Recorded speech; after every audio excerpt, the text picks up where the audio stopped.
This is a bit of a tutorial on Romance Anónimo, attributed by many people to Fernando Sor. So you have a very, very beautiful melody that starts on the first string.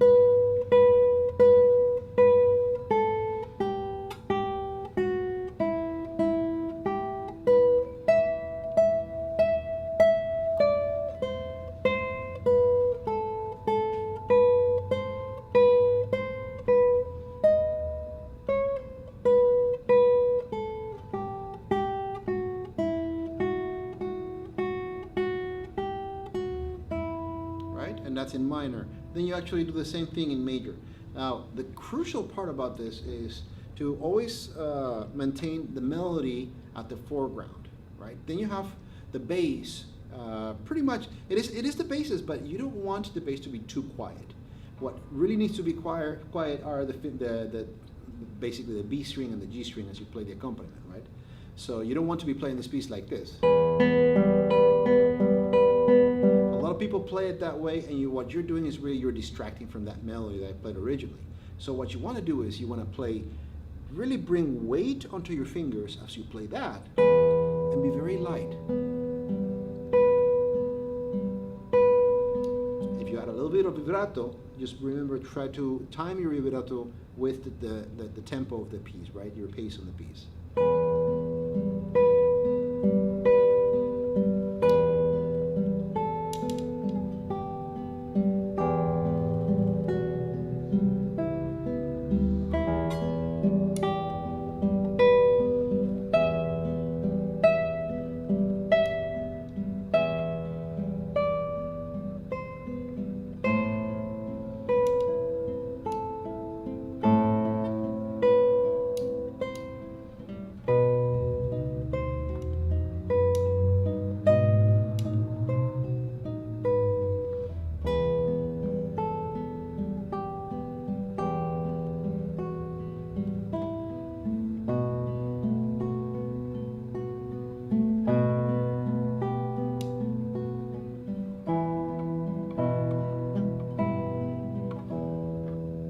I noticed that in my version of the piece, you actually go to an A before this, then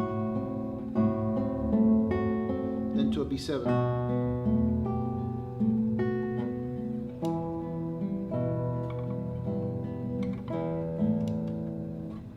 Right, and there are so many versions out there that you might want to just double check your sources. It's really hard to know who wrote it. We believe it's Fernando Sor, but we're not sure. The second section starts on major, if I could figure out my tuning here probably.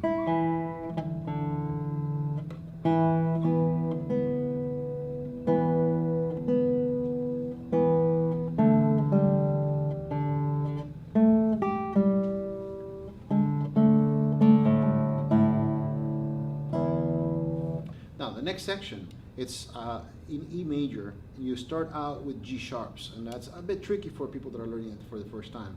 So make sure that you really are in place before you play, right, on your left hand.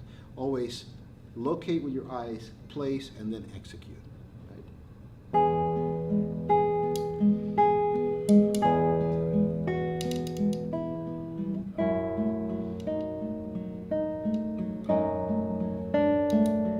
We're on the 7th fret. Don't forget your G sharp on D sharp, sorry, on the G string. We're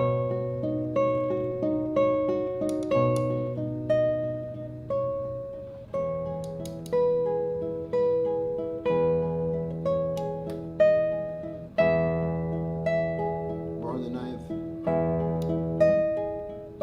Then land on an A major chord. That 2 grab with the C sharp tends to give people problems.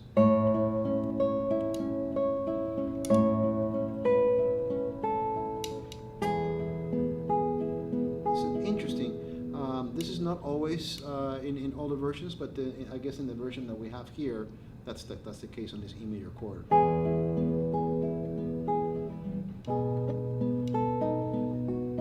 Right, then you have that B7 chord. Stretch. Right, and then in this version,